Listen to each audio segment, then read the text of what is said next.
一定要我打下来。是。臭崽子！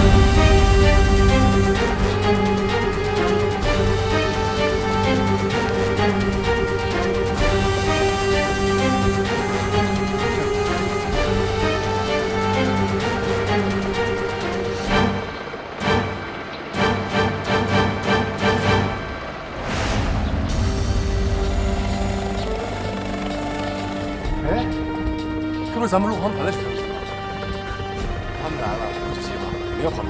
我们现在是第3方警卫，不红不蓝，打谁都没商量。那是，我们就扶山帮对一下。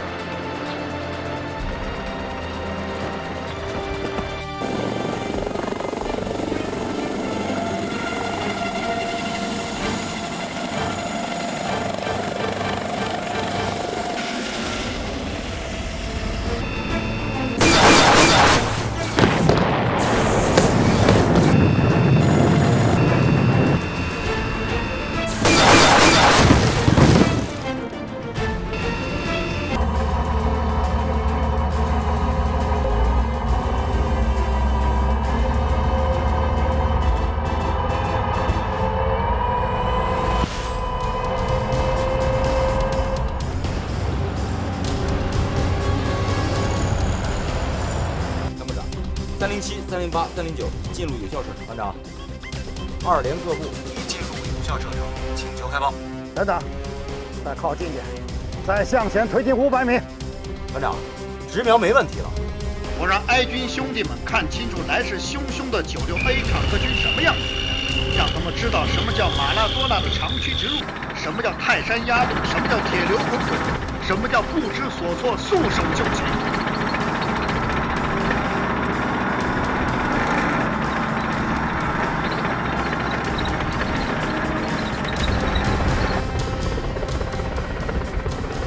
坏了，怎么又回来了？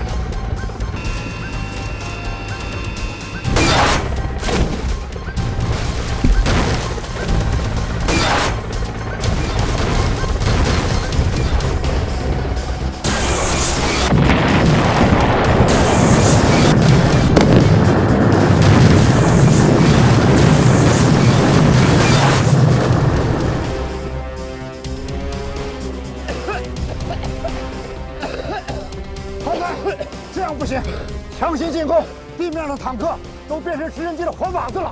通知各分队立刻转入防空作战，谁干这指示不要再冲。团长，我们指挥车通信系统完全瘫痪，无法与各车进行联络沟通了。各车注意，我是团长苦霞，立刻转入防空作战，立刻转入防空作战。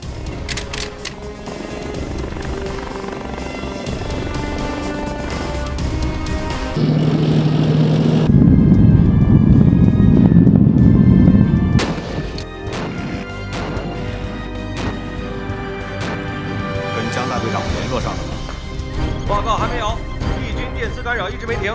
都退出演习了，他们还干扰啥？联通后，叫江海马上返航，不得延误。参谋长，就是咕咚不上也没关系，再过10分钟不返航，油都不够了。这一点，江海比谁都清楚。我要的是一个圆满的结局，不想再节外生枝了。明白。螳螂捕蝉，黄雀在后。武侠精心谋划的偷袭行动，因江海的突然出现而功亏一篑，并导致了敌军的全盘结束。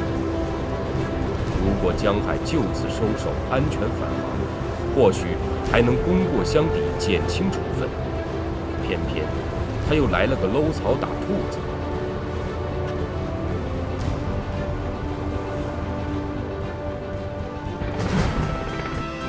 师傅，我们该走了吧？好，我们走。我们可以从这儿翻过山梁，直插回去，至少可以进50公里。听你的。动2、动3、动4，注意翻过山脊，沿最近航线返航。动2明白，动3明白，动4明白。回家喽。哎，王子，感觉怎么样？什么怎么样？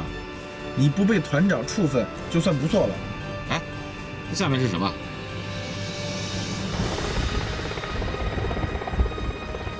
好像是帝军的电子干扰台。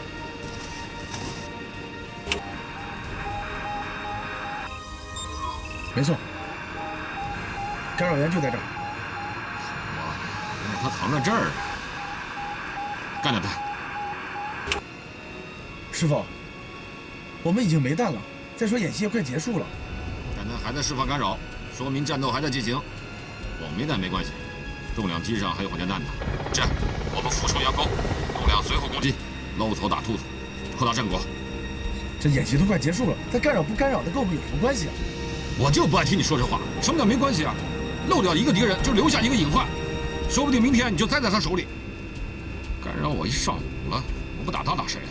我看呀，你是没仗打憋得慌。是，我早就憋疯了。通知动2，战术88要动。动2注意，动2注意，目标林中干扰台，执行88要动战术。动2明白，战术88要动。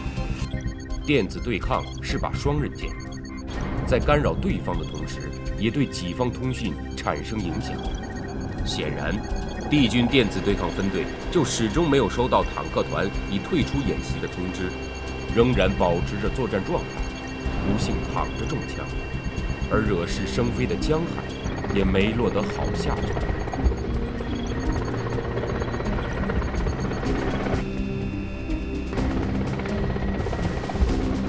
师傅，打电子干扰台的科目以前咱也没练过呀。你说的都是屁话，现在打不就是练吗？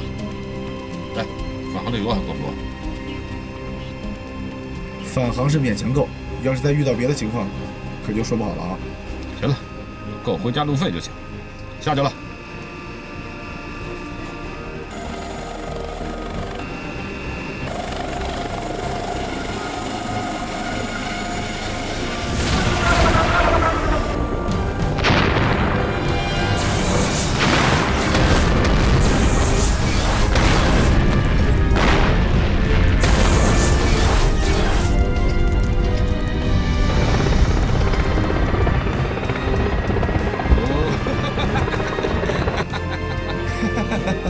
爽！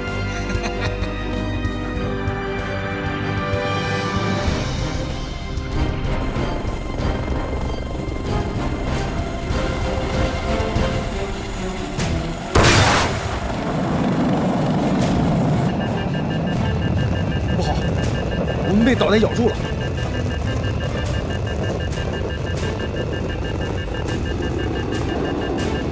看清楚没有？什么弹种？好像是肩扛导弹。我靠！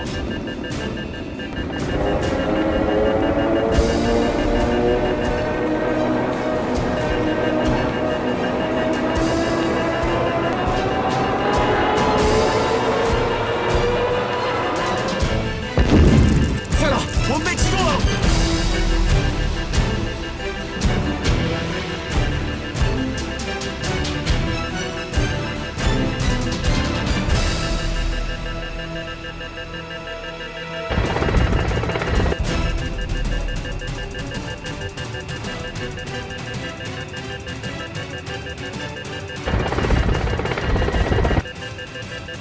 师傅，这怎么回事？总局拉到头了，胜利还是不错。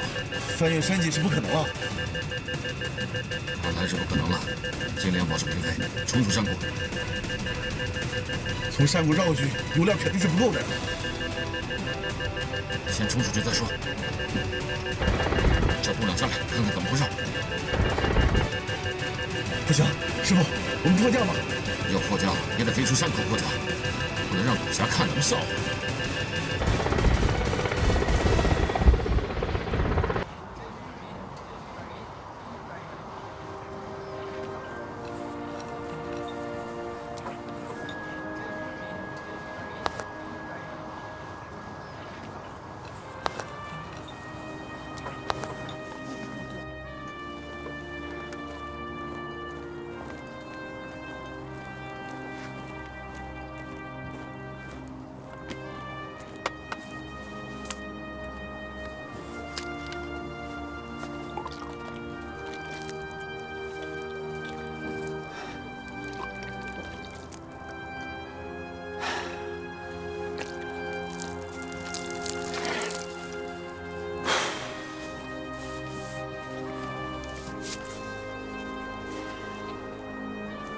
团长，指挥部来电，让我们晚上必须撤回驻地，明天一早开总结会。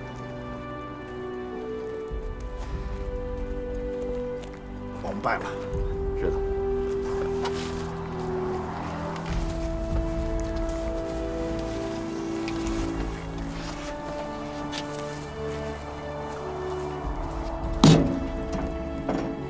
海军陆航团，我早晚要报这一箭之仇。哎，团长，你看。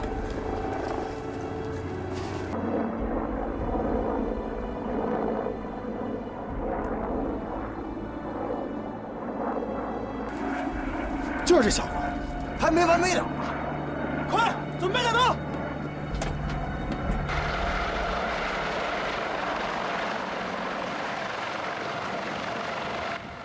哎，团长，是不是出什么故障了？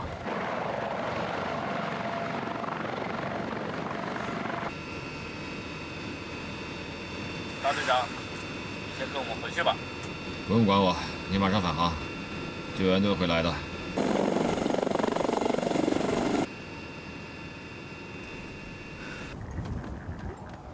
过去看看。从后方进攻，既有欺骗性，又有突然性。就算被发现了，停车应战来不及。就别疯了，这段和指挥部的联络，到时候团长应该给你急了。哎呀，到时候你就跟他们说，又是我说，是爷们你就得敢担当，是我徒弟你就得跟师傅打配合，明白吗？明白。不就是得请动团长呗？这怎么说话？你得这么跟他说，你得说我们是进入战区了，怕被敌方侦听，所以暂时关闭了通信器。我还不懂，你说的没错。听你的，听你的。动2、动3、动4，保持密集队形。江海他们现在到什么位置？已穿越6号空域，马上到交战区。只要江海他们能够阻滞敌军推进速度，伏击兵力就可以全部部署到位。这次我们是4架直9双主双机编队，武器配备是真打合一。目前江海的状态，完成任务没问题。都到位了吧？到位了。好，各地注意，按演习预案，敌坦克团就在我正前方4公里处的3号公路上向南开进。我们越过丘陵后，坦克团侧后方进入，攻击目标确定为车队前4辆坦克。攻击顺序由我首先攻击第4台车，动2号紧跟，攻击第3台，动3号攻击第2台，动4号攻击头车。攻击目标和顺序都清楚了吧？动2明白，动3明白，动4明白。好。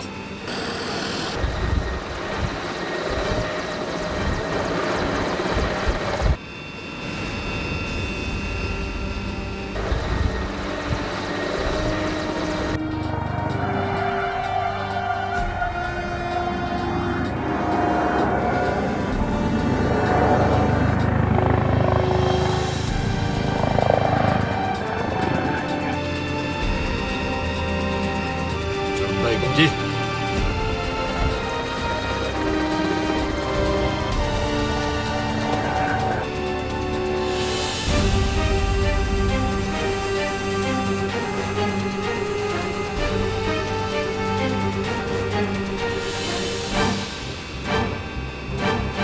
坦克呢？雷达眼力目标显示。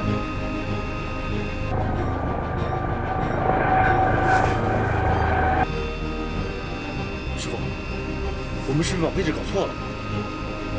没错，是3号公路啊。那时候我们来早了，坦克团还没有开出来。不会吧？有没有可能我们迂回机动飞过了，坦克团早就开过去了？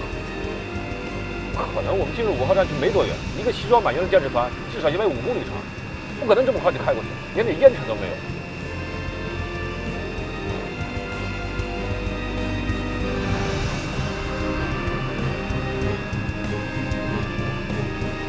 要你这么说，他们推迟了出发时间，这倒是有可能。哎，帝军坦克团团长叫古霞，知道吗？倒是有所耳闻，说他是战区最牛的坦克团团长。他好像有个什么外号吧？马拉多纳，这不是阿根廷著名的足球明星吗？东三东四注意，马上沿3号公路南北方向延伸搜索。东2号，3000米空域警戒。要不要向指挥部报告？现在我解除情况再说。报告东1，我是东4，向北延伸20公里，没有发现装甲目标。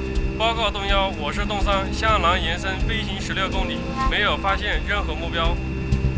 扩大搜索范围，扩大搜索范围。马拉多纳已没有按演习规定的时间出动，阿尔蒙红军的首领们还在小沙河一带排兵布阵，还在爱玉岸准备响叮中的盛宴呢。那这么说，我们上当了。这个玩笑可是开大了。老包，我是分子，帝军坦克根本没有在3号公路出现，我正在扩大搜索范围。报告完毕。怎么可能啊？团长，江海他们正在扩大搜索范围，告诉江海，不能进入敌军边防区，免得打草惊蛇。古霞是个聪明人，一旦发现我们在找他，肯定会改变行动计划。团长，敌军的行军路线情报可靠吗？绝对可靠，这是网络侦察组前天实施黑客渗透时截获的。古霞战术方案很明确，他的1、2两个营就是要从小沙河一线突进。我在小沙河设伏，应该没错。命令江海按原路返航，另派无人机继续侦察。疯子，指挥部命令你编队，立即按原路返航。返航？为什么？执行命令，立即返航。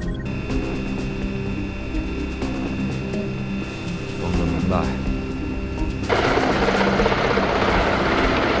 通知东3、东4向我们靠拢，东2继续空中警戒。你不准备返航？空中回旋，你愿意，我可不愿意。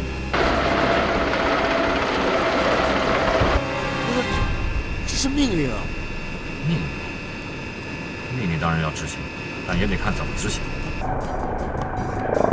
盲目的执行，还是极其灵活的、有创意的执行？算说不过来。放心吧，早晚是要返航的啊！交给你了啊！看见下面那个岔路口了吗？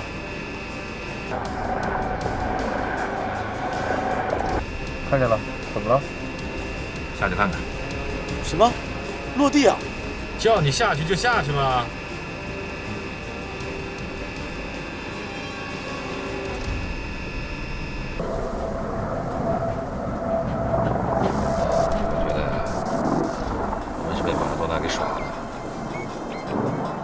古霞起了这么个外号，这是从地区探军内部流传出来的。据说有次化战区演练，古霞率领一个坦克营快速突防攻入敌方区，巧妙地绕过3处雷区，又连续击毁了对方3辆坦克。最后直接把坦克车开进了对方的指挥所里。他的这场战役让人想起了著名的马赛回旋。韩代连续过了6名防守队员和守门员，最后一脚破门。所以，喜欢足球的敌军参谋长就称他为军中的马拉多纳。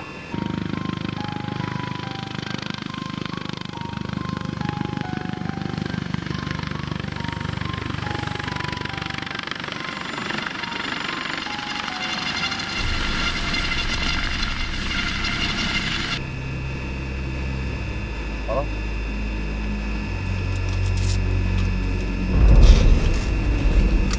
小心点啊！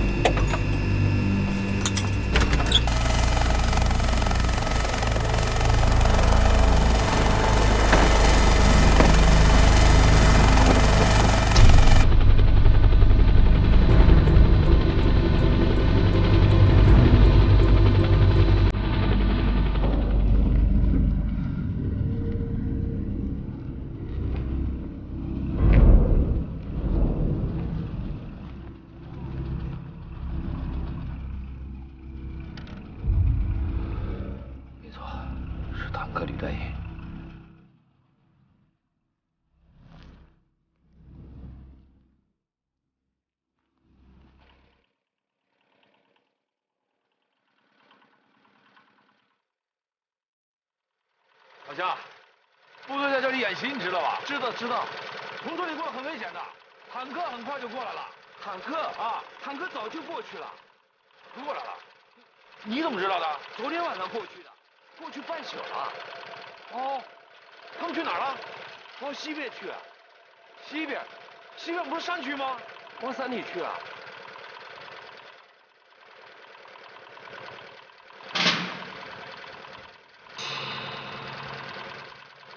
谢谢啊。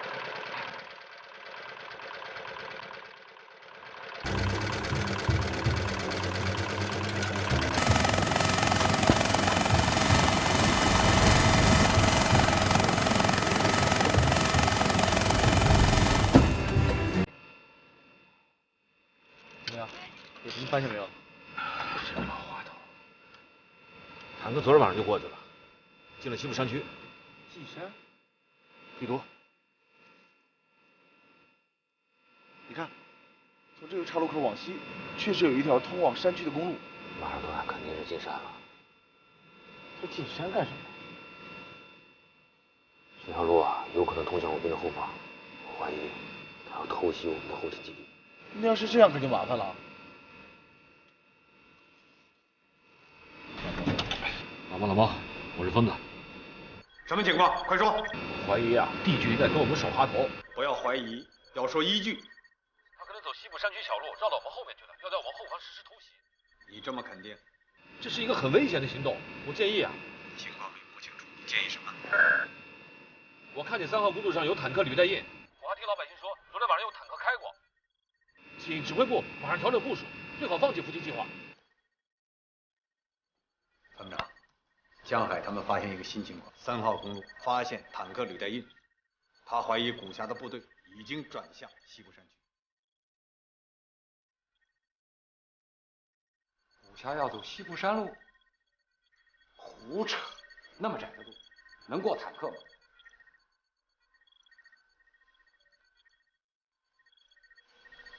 江海大队长，我是参谋长，你在天上飞着，怎么可能看清公路上的履带印？我降落在3号公路旁边，我亲自在公路上查看的。什么？你落地了？是的，我判断敌军有可能从西部山区绕到我们后方。你看见坦克了？没有，但是我听老百姓说了。听老百姓说的？我看他真是疯了。我是疯子，首长，请指示。骂你们怎么听出来？严谨点。仅仅是听说就能得出这样的判断？一个飞行员干起了侦察兵的活，真是头一回听说。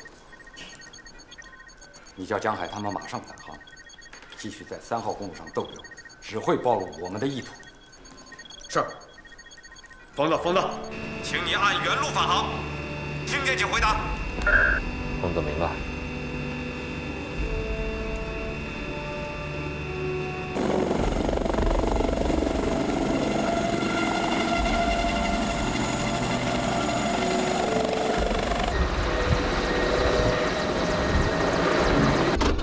江海说的没错，这回 A 集团军被 D 集团军坦克团长古霞耍得不轻。早在演习发起前10个小时，狡猾的古霞已经率领他的坦克团进入了西部山区，利用夜色和山林掩护，悄悄向 A 军后方长驱机动。A 军指挥部竟然一无所知，还按计划在小沙河一带设置伏击场。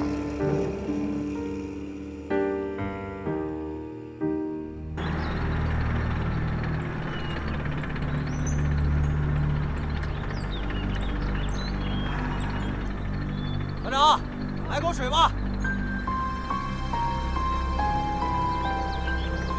团长，这个规定不让喝酒，你尝尝。规定，你尝尝就是了，看把你吓。没味儿，这不就是水吗？这是我自己勾兑的矿泉蒙岛假装二锅头，怎么样？够劲吧？团长，什么意思？酒不喝了，状态都没有，矿泉水喝出酒的感觉，这就是境界。离山口还有多远？报告，还有35公里。怪不得前2天你让我们的工兵营伪装成当地的施工队进山来修路，就是为了从这儿绕到 A 集团军的背后，给他来个出其不意。通知部队，一刻不停地给我看守山口。是。团长，放玄门倒驴。走。领导，请过。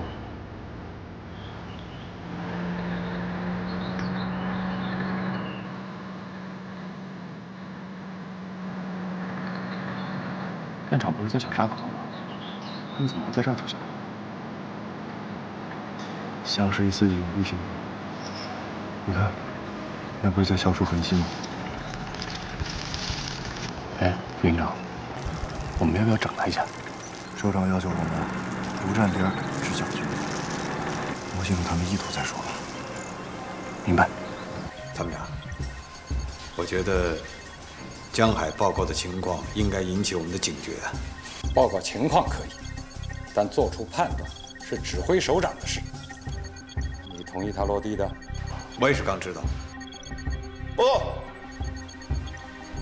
参谋长，刚收到电子侦察分队报告，敌军坦克部队已从3号公路向我前沿推进，无人机发来了实时图像。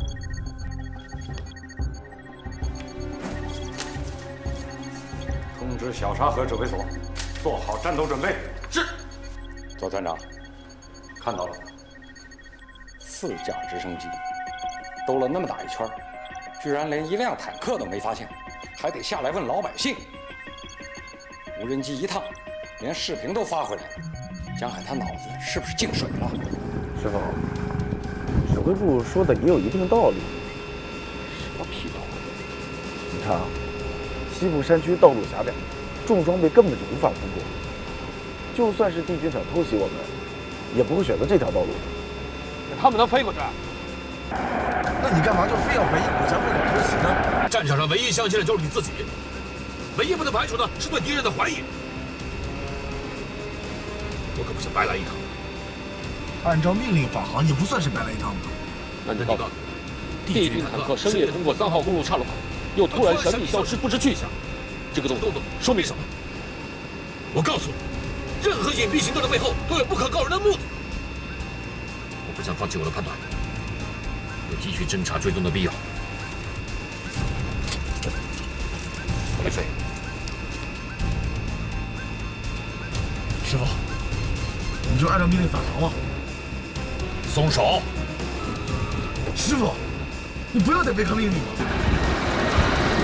我是机长，我担当。松手！东阳，什么情况？东阳，什么情况？我命令你松手！松手！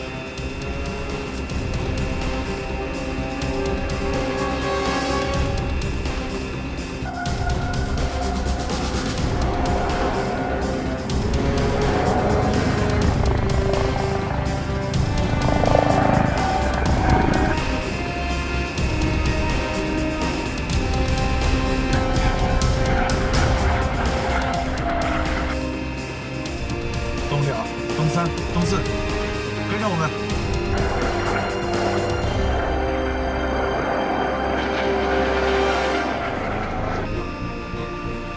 师傅，你干嘛总要跟团长拧着呢？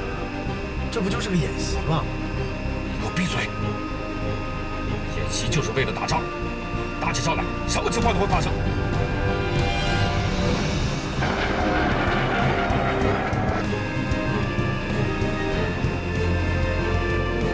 看到没有？公路和桥都是加固过的。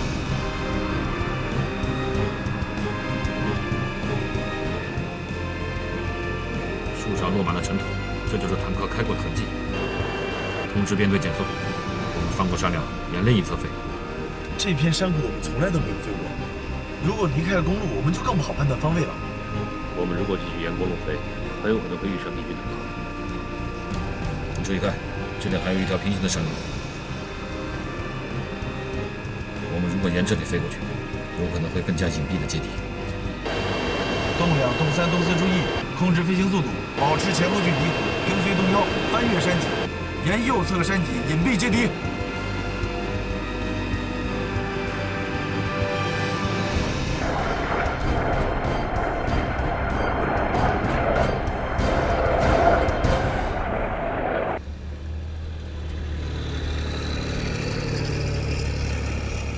参谋长，三营现在到什么位置了？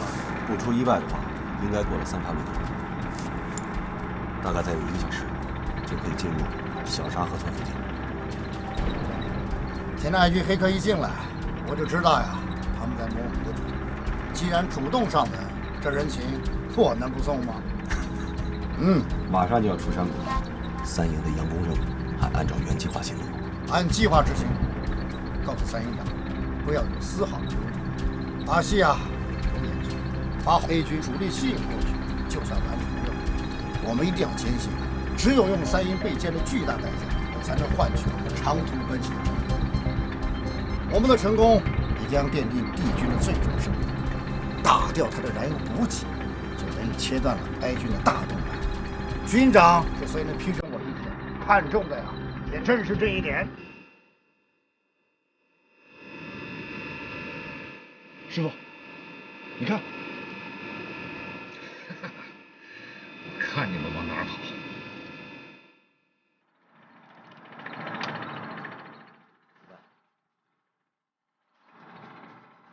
一营各车注意，报告展开位置。报告1营进入攻击位置，2连制裁跟进展开。通知电子干扰分队实施全屏干扰，防空分队打开雷达。明白。电子干扰分队实施全屏干扰，防空分队打开雷达。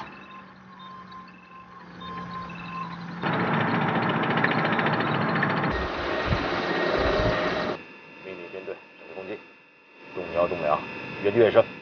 首先对进入攻击线的坦克实施导弹攻击，动3动4，沿山谷南侧进入，对山谷内公路上的坦克实施火箭干扰攻击。等一下，师傅，这毕竟是演习预案之外的行动，我们还是先请示团长。恐怕来不及了，敌军坦克已经在开阔地集结展开，非常有利于我们空中打击。如果让他们发起冲击，我们可就被动了。你听我说一句话啊，刚才咱们擅自行动，团长已经很不满意了。现在呢，我们又改变了返航路线，绕道飞行，这团长一点都不知道。如果再不请示就发动进攻的话，这错误犯的可就越来越大了。你怎么老这样？前怕狼后怕虎的，那请示了也是打，别打别请示不行吗？师傅，你现在正是正营调副团的一个坎上，不能一错再错了。毕竟这只是演习，又不是真正的战争，你没必要冒这个风险。你现在报告团长，团长也做不了主，他在请示于参谋长，参谋长在请示军长，黄花菜都凉了。我是你的副驾驶，我应该听从你的命令。可是发起进攻作战，这并不是一件小事啊。我们先报告，也算是把我们侦察到的真实情况通报给了指挥部，这对指挥部调整部署只有好处没有坏处的。师傅，只要我们报告了真实情况，我想指挥部也不会不同意的。好，报告，钱老板。老毛，我是分子，老毛。不好，有电子干扰。团长，防空分队报告，雷达发现我上空有 A 军直升机过来。直升机？对。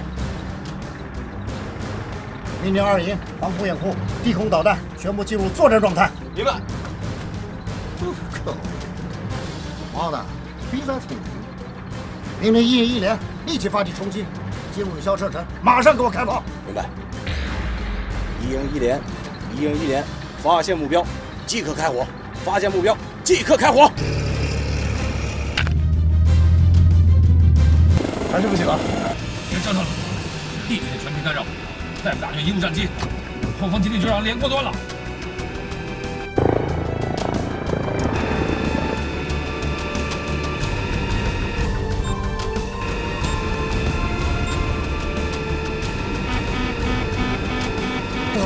我们被雷达锁定了。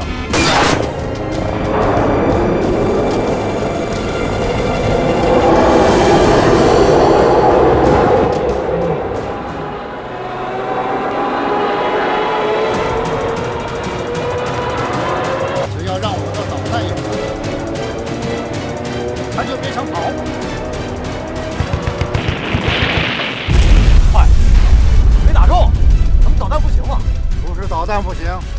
是这小子呀，飞得太刁了。哼，给我打！东阳，注意后方，有一条尾巴跟上来了。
是不是咱们陆航团的车？他们来了，我就希望别慌了。我们现在是第3号舰队，不轰不来，打谁都没商量。那是，我们就负责往对下。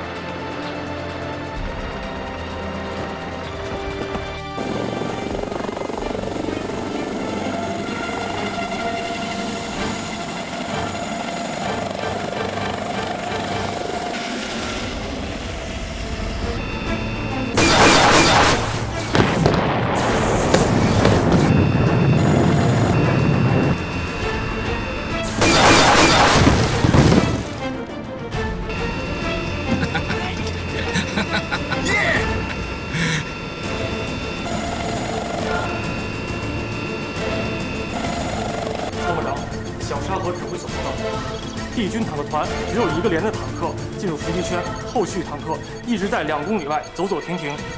第2架无人机侦察报告：3号公路未再发现帝军坦克主力。后勤基地报告：发现帝军坦克部队、警卫部队正在组织防御作战，请求指挥部派兵增援。难道帝军真的迂回到我们后方了？参谋长，看来江海的判断力已经到了。江海现在在什么位置？受电磁干扰，一直没联络上。这么说，他没有按原路返回。直升机已经撤离。2连是否可以展开攻击？命令2连立即发起攻击。明白，明白。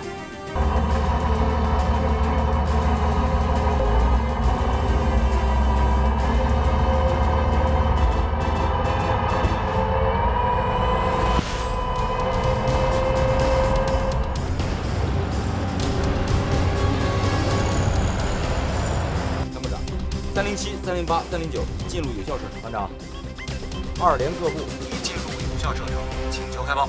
等等，再靠近点，再向前推进500米。团长，直瞄没问题了。我让哀军兄弟们看清楚来势汹汹的96A坦克军什么样子，让他们知道什么叫马拉多纳的长驱直入，什么叫泰山压路，什么叫铁流滚滚，什么叫不知所措束手就擒。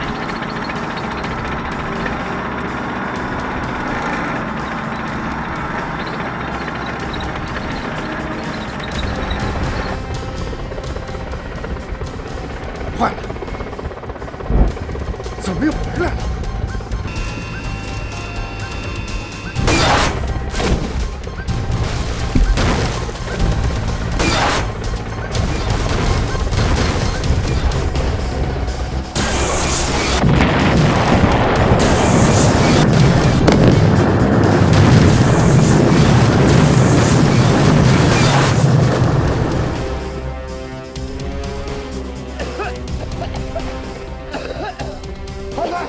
这样不行，强行进攻，地面上的坦克都变成直升机的活靶子了。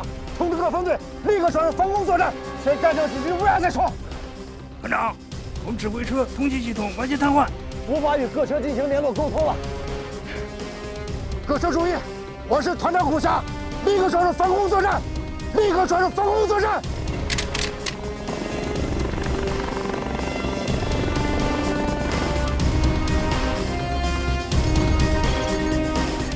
是导演部看先锋过来的。这是江海他们吗？不是他，会是谁？报告首长，这是导演部发来的战况通报。11时30分，偷袭 A 军后勤基地的 D 军坦克团2个营遭到 A 军武装直升机的拦截和持续导弹攻击，团指挥车被击毁，指挥系统瘫痪，多辆坦克和战车毁伤。导演部裁定，从11时40分起，D 军坦克团停止一切战斗行动，退出演习。命令前沿各部队按预定计划向各自目标发起攻击。是。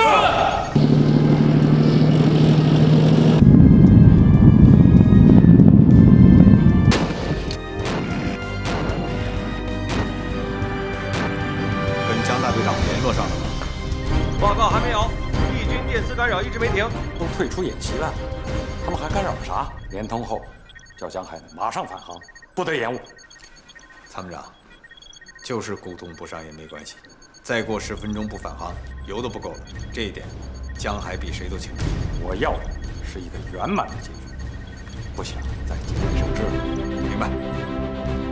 螳螂捕蝉，黄雀在后。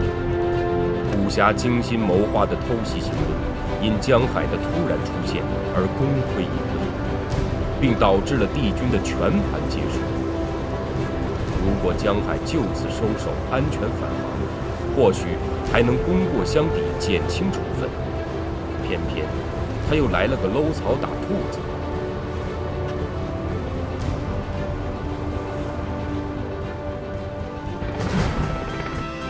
师傅，我们该走了吧？好，我们走。我们可以从这儿翻过山梁，直插回去，至少可以进50公里。听你的。洞2、洞3、洞4注意，翻过山脊，沿最近航线返航。洞2弥漫，洞3弥漫，洞4弥漫。回家喽！哎，丸子，感觉怎么样？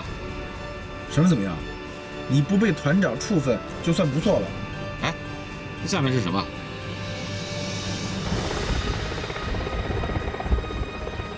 好像是敌军的电子干扰台。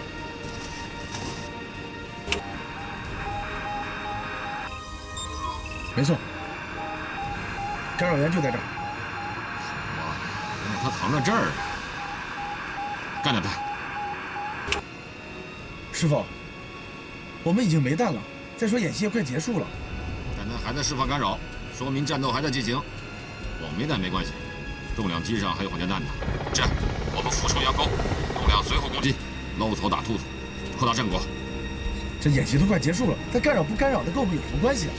我就不爱听你说这话。什么叫没关系啊？漏掉一个敌人就留下一个隐患，说不定明天你就栽在他手里。干扰我一上午了，我不打他打谁啊？我看呀，你是没仗打憋得慌。是，我早就憋疯了。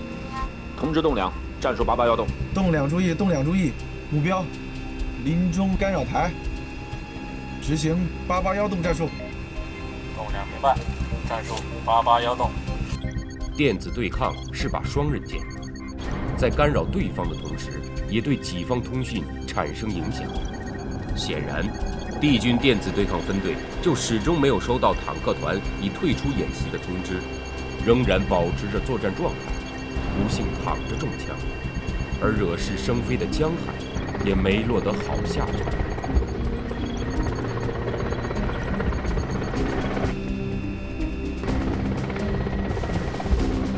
师傅，打电子干扰台的科目以前咱也没练过呀。你说的都是屁话，现在打不就是练吗？来，返航的油还够不够？返航是勉强够，要是再遇到别的情况，可就说不好了啊。行了，够回家路费就行。下去了。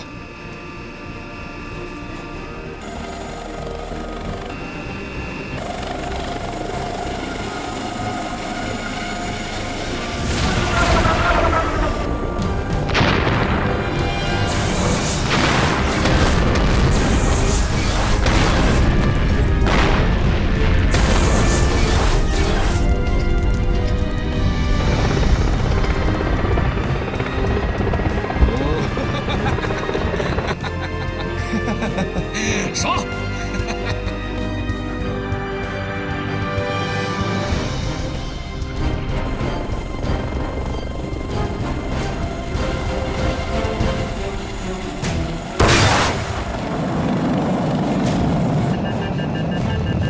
不好，我们被导弹咬住了。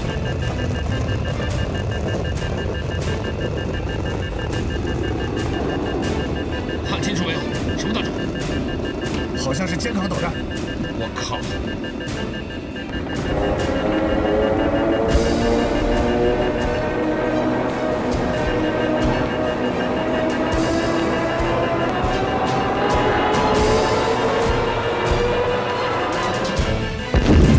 坏了，我们被击中了！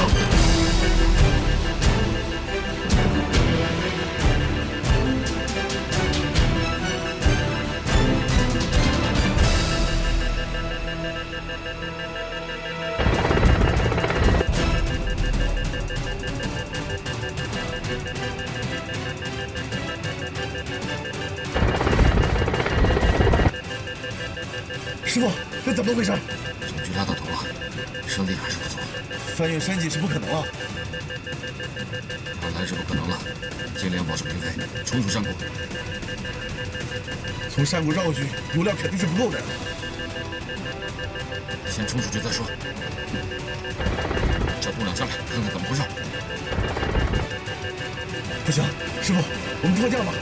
要迫降也得飞出山口迫降，不能让董侠看咱们笑话。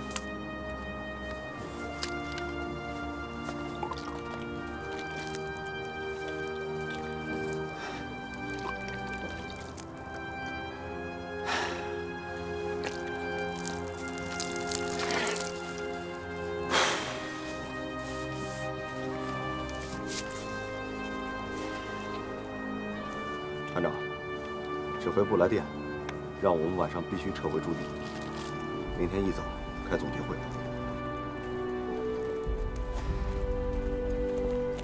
我们败了。是的。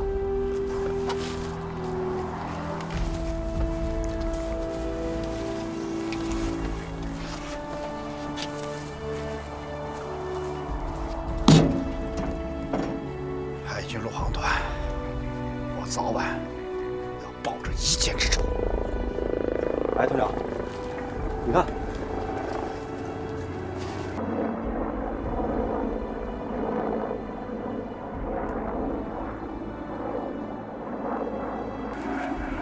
说这小话还没完没了呢！快准备战斗！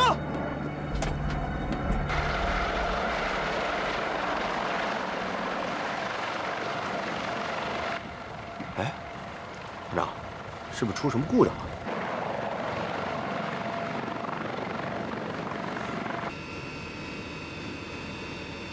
大队长，你先跟我们回去吧。不用管我，你马上返航，救援队会来的。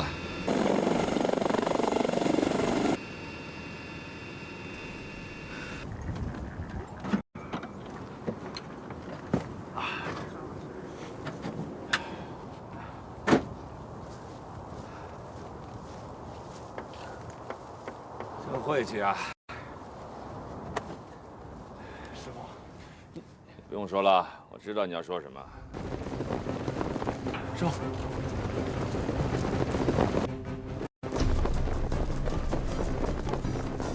不许动！上！把他们抓起来！不要！起来！把他俩给我抓起来！拿过来吧你！你想干什么？把枪还给我！是你袭击我们坦克的啊！轻点大哥！厂长，这俘虏的枪。这枪值几个钱？要交呀，交这架直升机。二位辛苦了，我是坦克团团长古霞。你就是那个马拉多纳？没错，知名度是有一点的。想当年，我是一战成名呐。现在是一败涂地。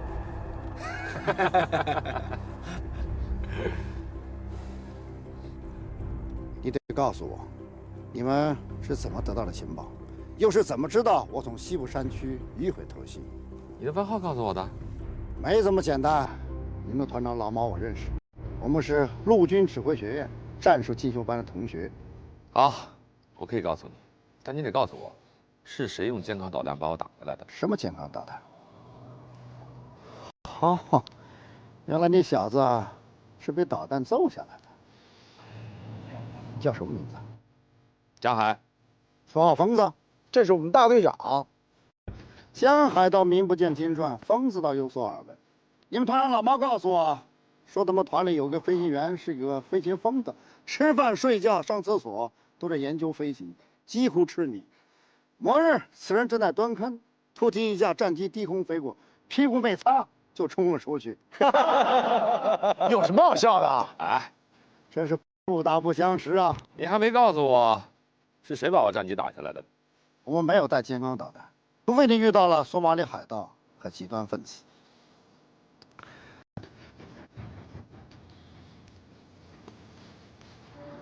给我点吃的吧，饿死了。没问题。小连长，到，送点吃的过来。是。告诉我，我的师傅在哪里？干嘛非得知道啊？我不想和你握手言和，我要报着一箭之仇，只要有机会。好，我告诉你，你们在3号公路的岔路口留下了履带的痕迹，这就证明你们提前通过。你的外号让我知道了你的性格决断，你不喜欢按常理出牌。还有，你的前史让我推断出你很爱冒险。你是来自星星的疯子，野心十足，很有想法。你想改变陆军的某些传统，也很招人烦。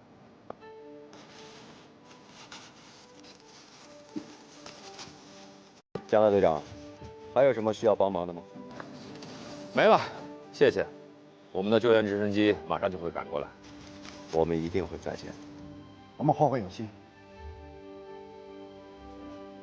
后会有期。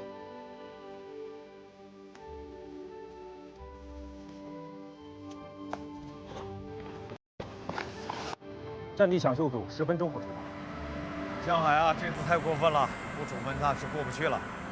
我和你的想法是一样的。军里是什么意思？于参谋长火大了。我回来之前明确跟我说，江海的错误性质要提高到违反战场纪律高度来认识，与个人性格脾气无关。让我们团党委拿出来个处理意见。这么严重？报告上，抢修小组准备完毕，请求起飞。出发。是。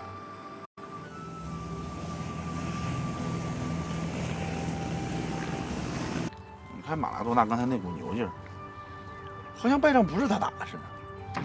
他说什么报一箭之仇，大言不惭。你也别说，马拉多纳是个军人，认败不认输。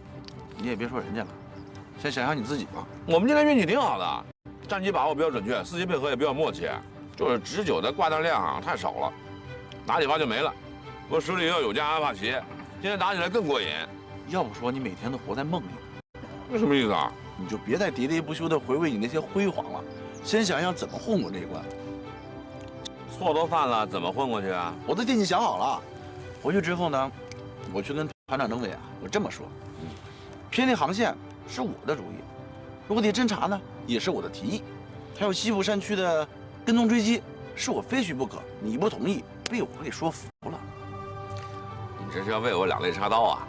好，不愧是我的兵，敢为首长挡子弹。准备好了吧？我们出发了啊！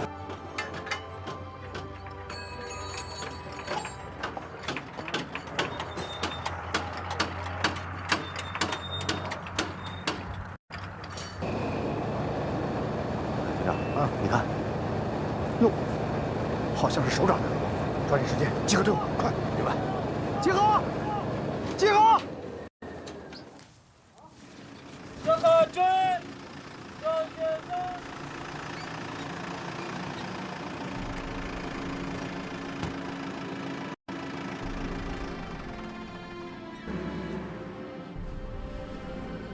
首长同志，第几战机坦克团参演任务完成，准备撤离，请指示坦克团团长顾霞。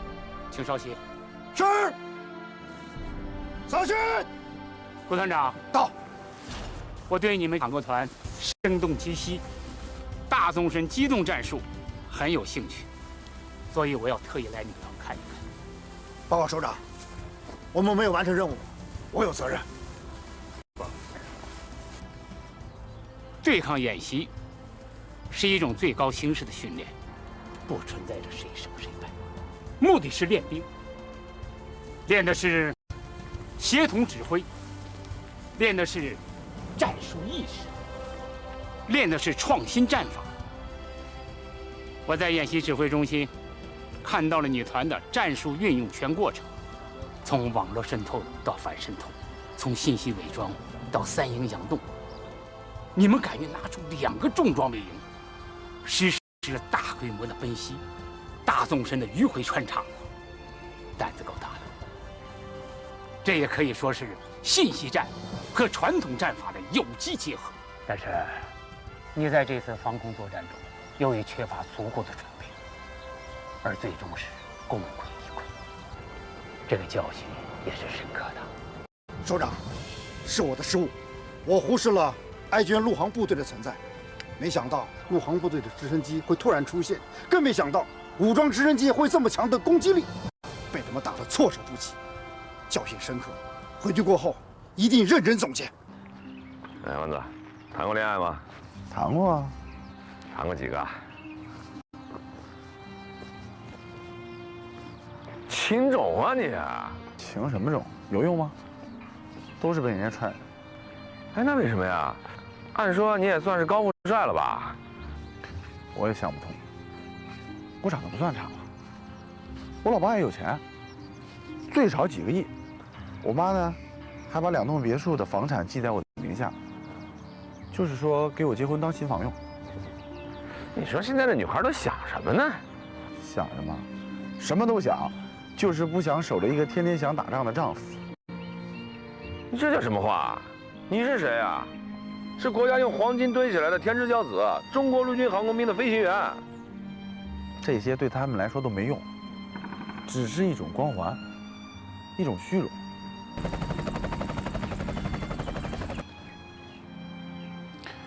这是一个女孩在微信里给我的留言，你听听。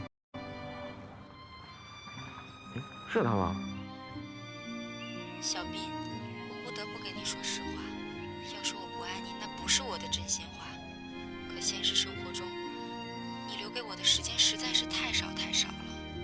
我们除了周末有过1、2次短暂的接触，就再也没有什么见面的机会。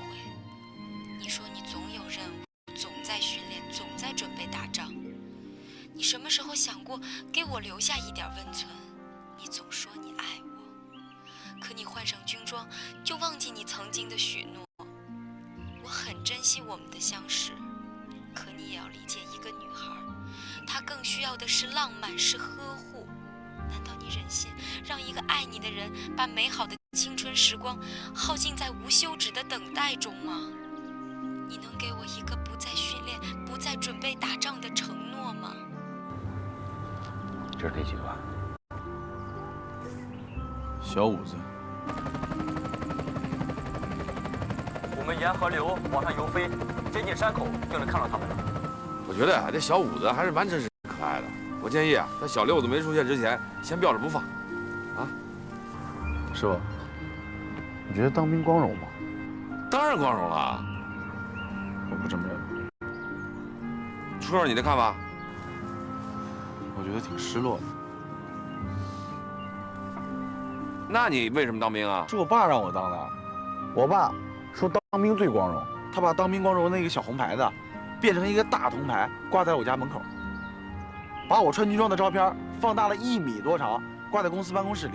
来人他就介绍我儿子飞行员。我觉得这是他的光荣。你转业不就得了？转业？我爸不打断我这条腿啊！你爸挺可爱的。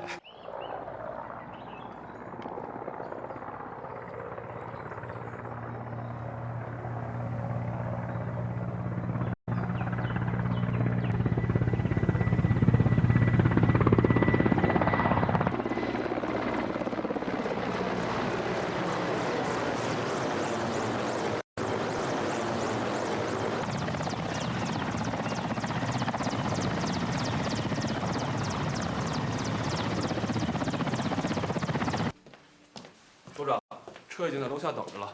知道了。杨秘书，蓝剑山演习的进展情况怎么样？演习今天下午已经结束了。结束了？是的。哎，不对啊，单局长说不是要3天吗？原计划两节的对抗最少需要3天才能决出胜负。后来因为 D 集团军的主力在行动中意外失利，让 A 集团军抓住机会反击得手 ，D 集团军部署被打乱了。导演部认定 D 集团军失分过多。马上跟演习指挥部联系一下，我要尽快的看到演习报告。是。在哪？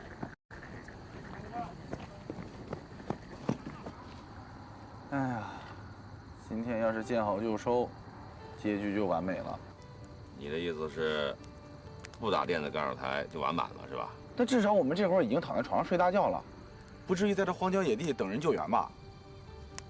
我告诉你吧，打电子干扰阵地，我们是一片空白。怎么打，打什么部位，强电子干扰下会出现什么状况，实战中会遇见什么问题，我们是一无所知。今天正好赶上他开机干扰，我们打他一下，经验不就有了吗？还经验呢？被人都打下来了，不觉得丢人啊？哎呀，被自己人打下来有什么丢人的？被真正的敌人打下来，那就不是丢人的事儿了。我问你，你今天最大的收获是什么？有烤鱼吃啊！你就知道吃。这发肩扛式导弹呀，把我给打懵了，但也把我给打醒了。直升机最大的克星就是这种来自于地面的简易武器，隐蔽性强，操控简单，成本又低。直升机作战如果没有足够的防范，挨打没商量。所以说，今天最大的收获就是亲身体验了一把被揍下来的滋味。这种体验啊，还是越少越好。这说明什么？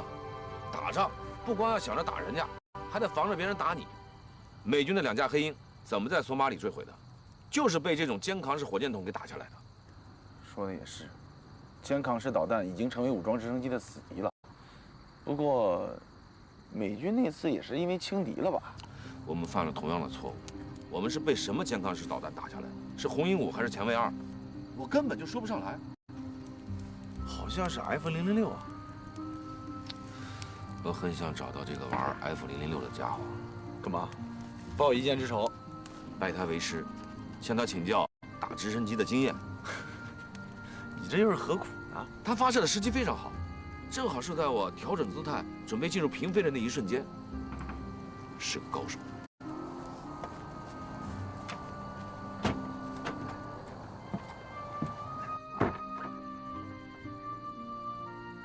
这回啊，没人管我们，有机会放开手脚玩了一把。什么叫陆军航空兵啊？这才是陆军航空兵啊！不是你说实话，我怎么觉得这么别扭呢？以前我们不是航空兵，以前也是，那干着别扭啊。那都是给地面部队敲敲边鼓，演习的时候摆造型，啊，不像雄鹰，像风筝，像风筝。总感觉呀，被人用根线在地上拽着。这次为什么觉得过瘾？那都是因为我们是独立侦察、独立判断、独立根据战场的实际情况灵活攻击，所有的战术动作都是由我们自己设计，那肯定就是不一样。大队长，一切正常，可以起飞。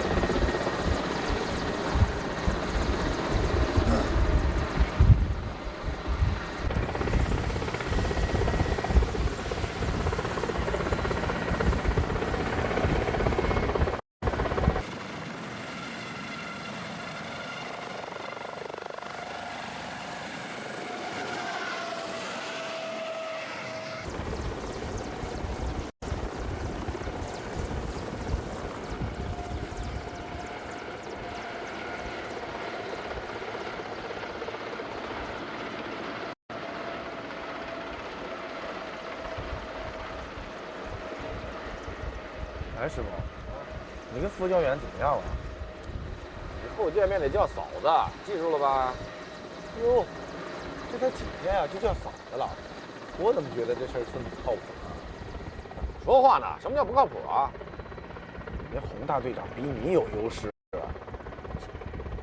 我承认，那是因为他转业了，给大老板开直升机，有钱有房，玩时尚，这种优势啊，我是比不了。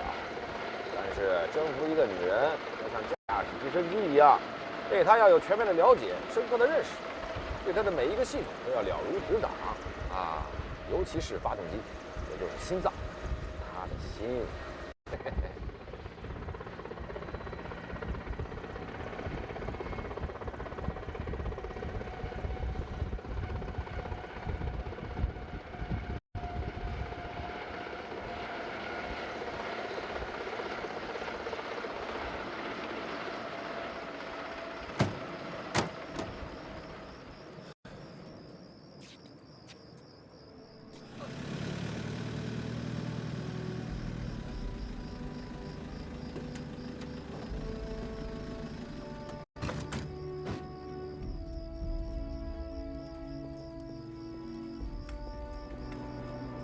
看来这专车是来接你的。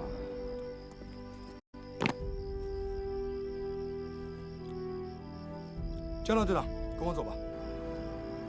是我还是我们呐？就你自己。那就行。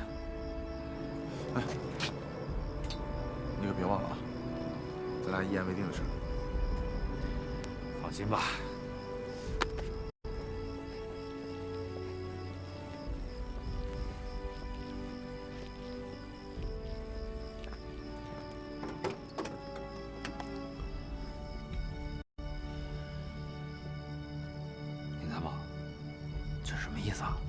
首长决定关你禁闭。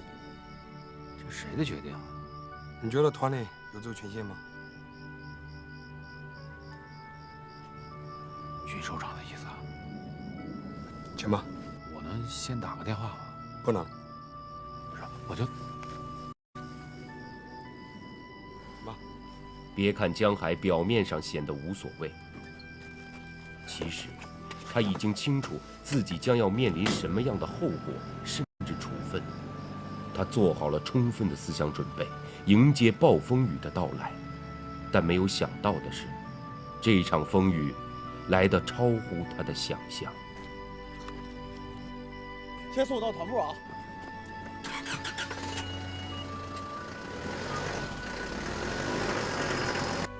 不是要关我禁闭吧？怎么带我回宿舍了？按纪律调整规定，从今日起，要对你实施7天的行政看管。按照希望你遵守有关条例规定，服从看管。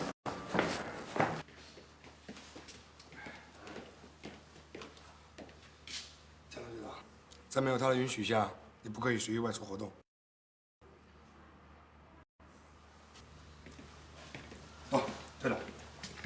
团长在你宿舍里等着。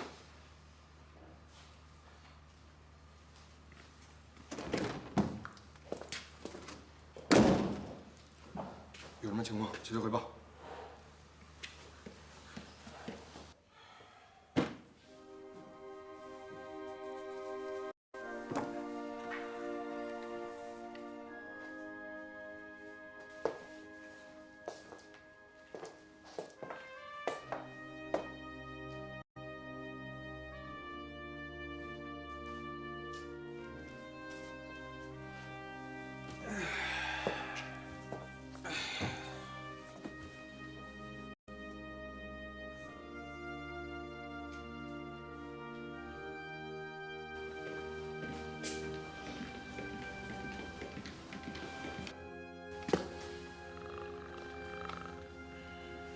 怎么，他睡着了？接应不到10分钟就打呼噜了。真想得开啊！好了，你先回去吧。是。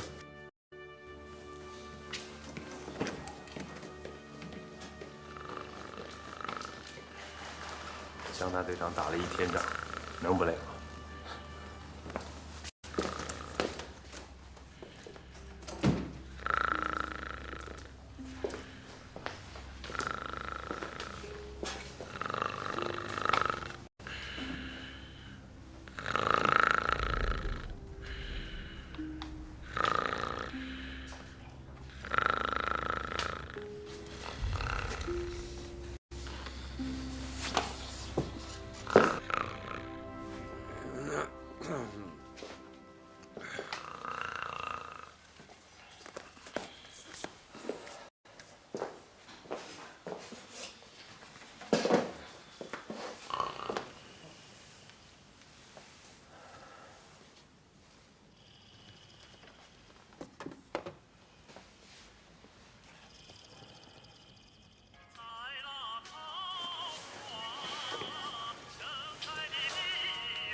郑远，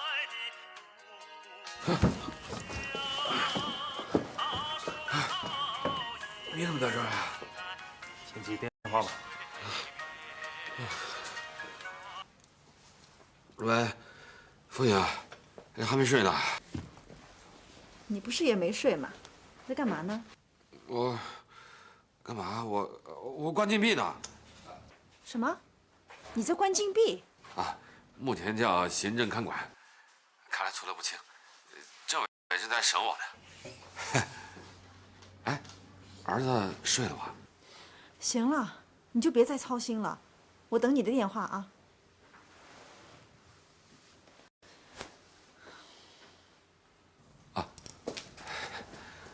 政委，对不起。你干嘛非得告诉他你在关禁闭？我是在审你吗？他问我，我就实话实说了。你自己留着吧。坐。啊。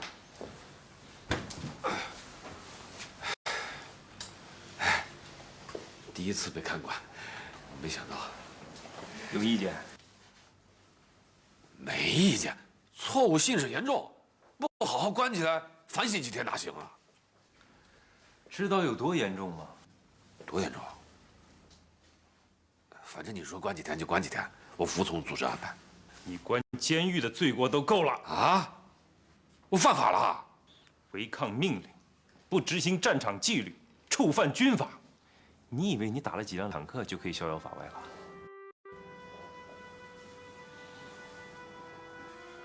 把事情经过说说吧。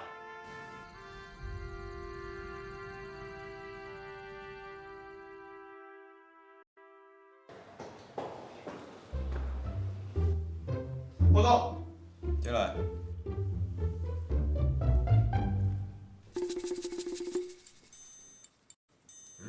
小斌啊，这么晚了还不休息啊？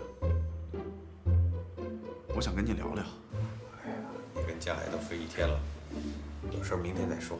不，今天的事儿啊，我一定要向你汇报一下。坐下来说吧。谢谢团长。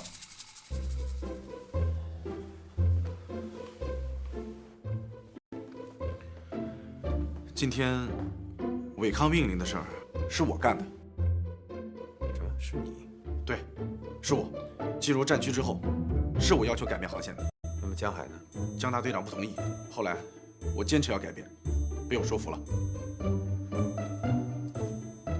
原来是这样。是的，我说的都是实话。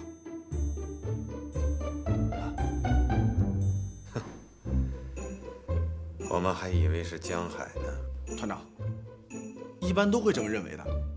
江海是大队长，是机长，因此都会认为这是大队长的主意。但其实是我，包括落地检查履带印也是我提出来的。违抗返航命令，把编队带进山区，也是你了。没错，当时大队长不同意，但我坚持要去，而且我的态度十分坚决。我跟他说，如果要是不同意的话，我就直接从这直升机上跳下去。我连机舱门都打开了，以死相逼。对，大队长被我当时的举动也吓坏了，最后只能妥协。啊，还真有你的，他同意了。对，他同意了。他同意，他也有责任。哦不，他没有责任，大队长一点责任都没有，而且有功。你是个老兵，1级飞行员，又是大队长，可是你自己过够瘾了，你却把刘小兵他们带到沟里了。如果年轻飞行员都像你，把命令当耳旁风，那部队会变成什么样子？任何显赫的战绩都不能凌驾于纪律之上。军队是有铁的纪律的地方，不是任何人都可以由着性子蛮干的，更不是耍个人英雄主义的地方。政委，这事跟刘小兵没关系。小兵几次反对，握着舵杆都不撒手，是我下了命令他才松手的。政委，事到如今，你给我啥处分我都认，蹲监狱我一个人蹲。你对不起自己也就算了，你还对不起傅颖，你知道吗？我现在知道了，确实对不起他。你和洪生之间，他为什么选择你？可能是我飞行技术好吧。洪生比你差吗？他当2大队长还比你早2个月呢。全军飞行技术尖子有的是，比你强的人大有人在。能飞莱维斯曼就了不起了。那你说为什么呀？他是希望你能像李翔那样，勇于担当，为陆航事业献身。烈士的遗志，能够在你身上实现。我没问题，我敢于担当，勇于献身。问题是你这么瞎折腾，谁还敢把任务交给你？谁还敢让你飞？你怎么担当？怎么献身呢？都老大不小了，还这么冲动，那么不成熟。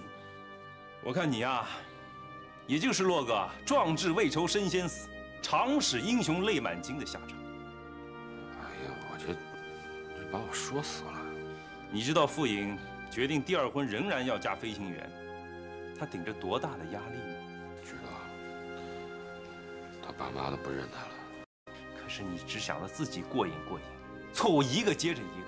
你知道这样做对他的打击有多大吗？他对你有多失望吗？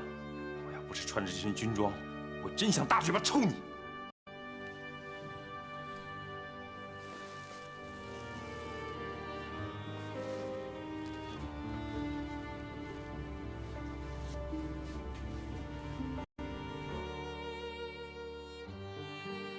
政委，我有想法。你还有想法呢？好好反省再说吧。你把结婚报告退给我吧，这婚不结了，我不能毁了人家后半生。这是你的心里话。心里话。好，报告我会退给你的，但不是现在。现在你是要接受组织上对你的处罚，不是拿婚姻当儿戏的时候。怎么处罚？行政看管7天，停飞2个月。啊！停飞2月？不服就彻底停飞。军队对违纪者绝不姑息。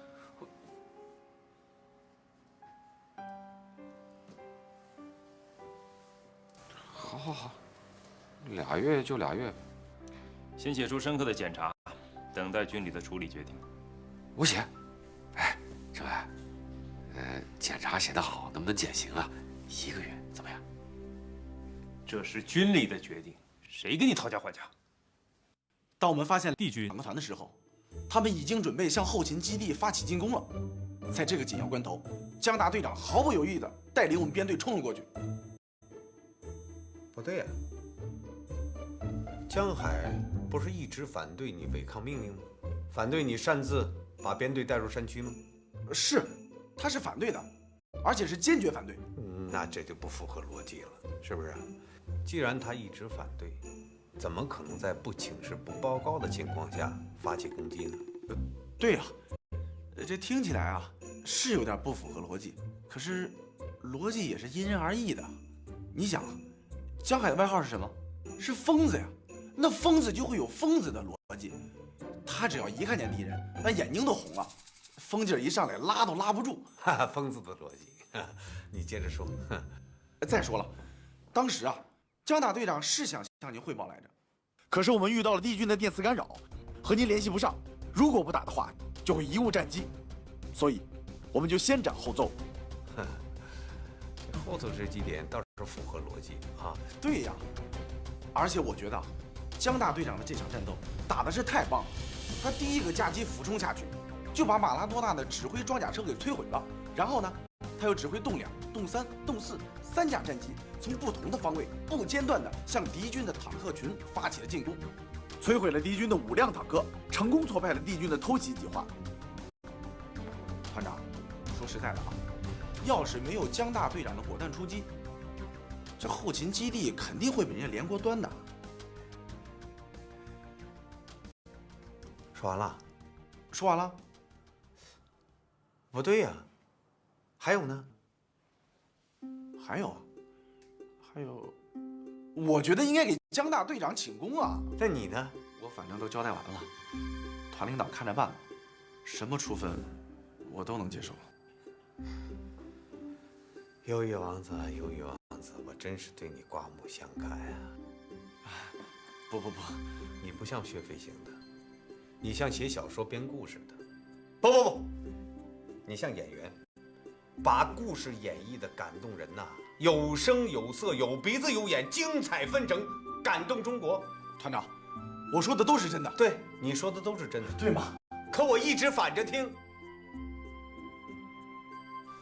好了，时间不早了，傅莹还在等着你的电话呢。你现在给他打电话。我已经决定彻底跟他分手了，我不配，这个电话不能再打了。打，我命令你给他打。再打就算骚扰了。你答应给他打，你就必须给他打。你想让他为等这个电话一夜不合眼吗？那我怎么说呀？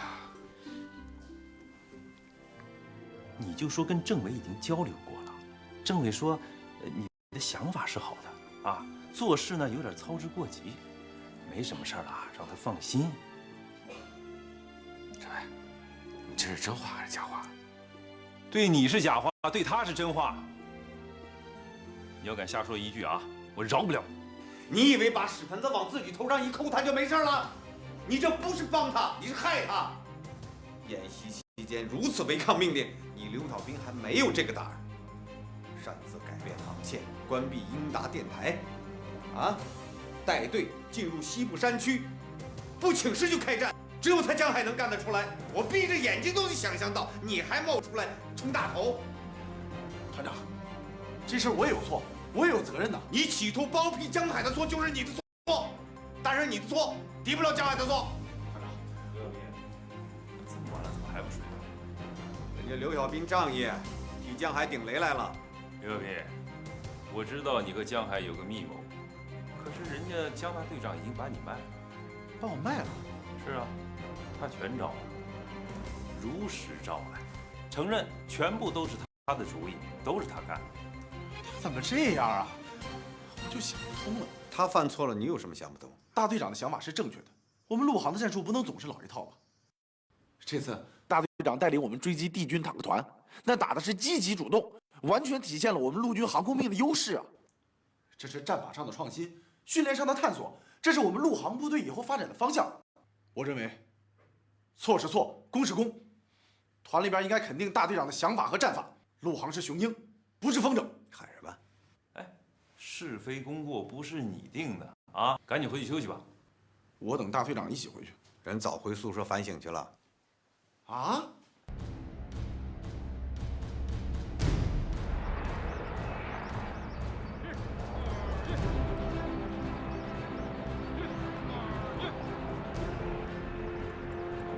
一、二、一，立定，向左转，向右看齐，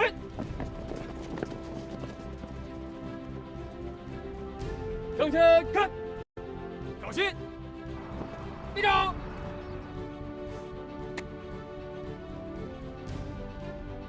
团长同志，飞行1大队、2大队参戏人员到齐，请指示。司令。这儿，小心！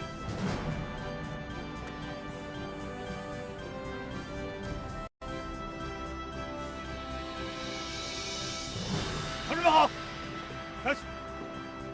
今天上午飞行科目的安排是这样：1大队由严复大队长带领大家飞通塔编队的起落；2大队由顾刚大队长带领大家飞山头起落，飞行区域为小燕山一带。1大队个别人员的调配由严复大队长宣布，上午11点结束飞行训练。大家听明白了吗？听。好，指引吧。2大队向左转，往后走。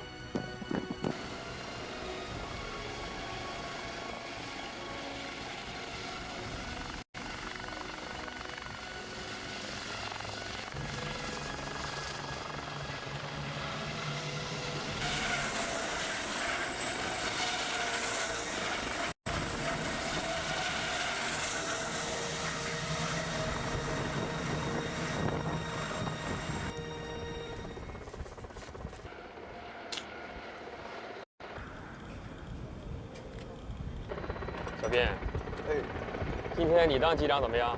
我当你副驾驶。哟，副大队长，我可是第一次跟你搭档，还是你来当机长，我来当助手。谁飞都一样，但你处在机长这个位置上，考虑问题的角度就不一样了。你来团里也有1年多了吧？对呀。是该考虑你当机长了。机会来了，就不要有所顾虑，啊。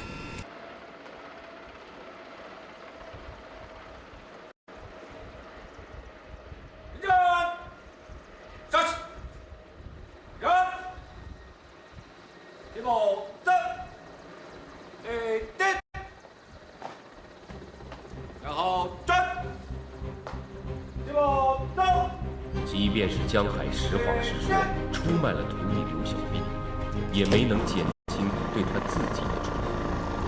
如果仅仅是停飞也罢了，偏偏还要让他听着一架架直升机不断地从头顶上飞过，这种处罚对江海来说，无疑是一种残忍的精神折磨。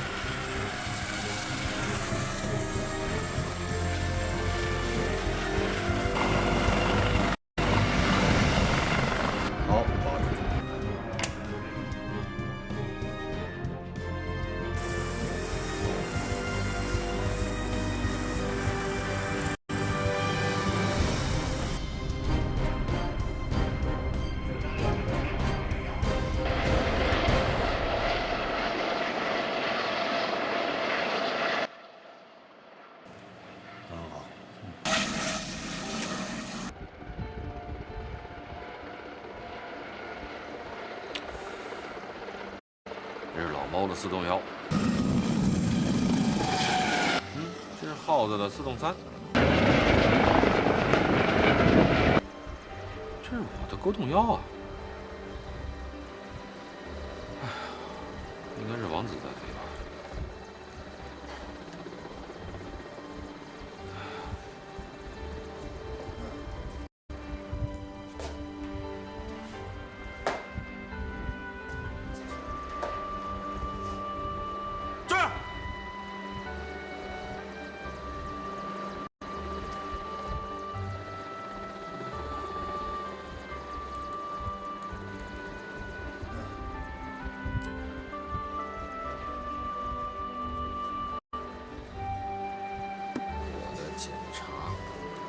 检查怎么写呀？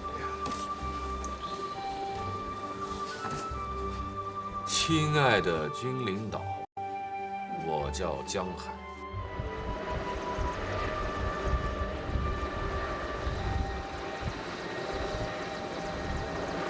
听说你昨天还劝过大队长，怎么还会出这种事儿？其实我觉得，大队长的想法还是挺符合战场实际的。要是昨天他不切断和指挥部的联系，早点把侦察哨的情况汇报上去，也不会这样。哎，注意，向左靠一点。记住，长机进入动作前，一定考虑给僚机留出余地。明白。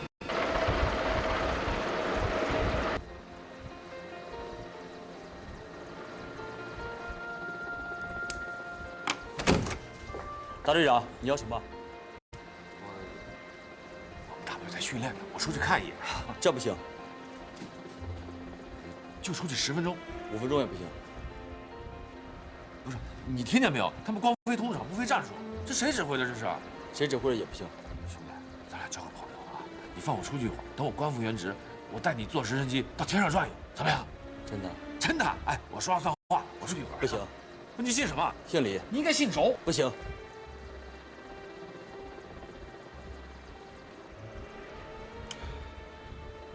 小李啊，你玩过模拟机没有？没有。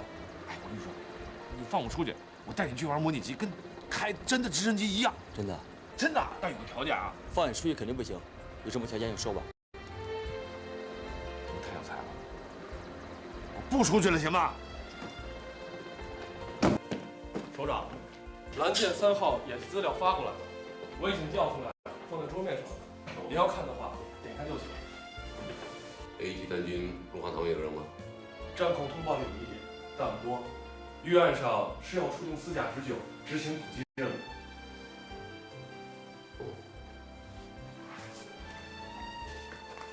空中突击旅编制报告，部长和政委已签字。知道了。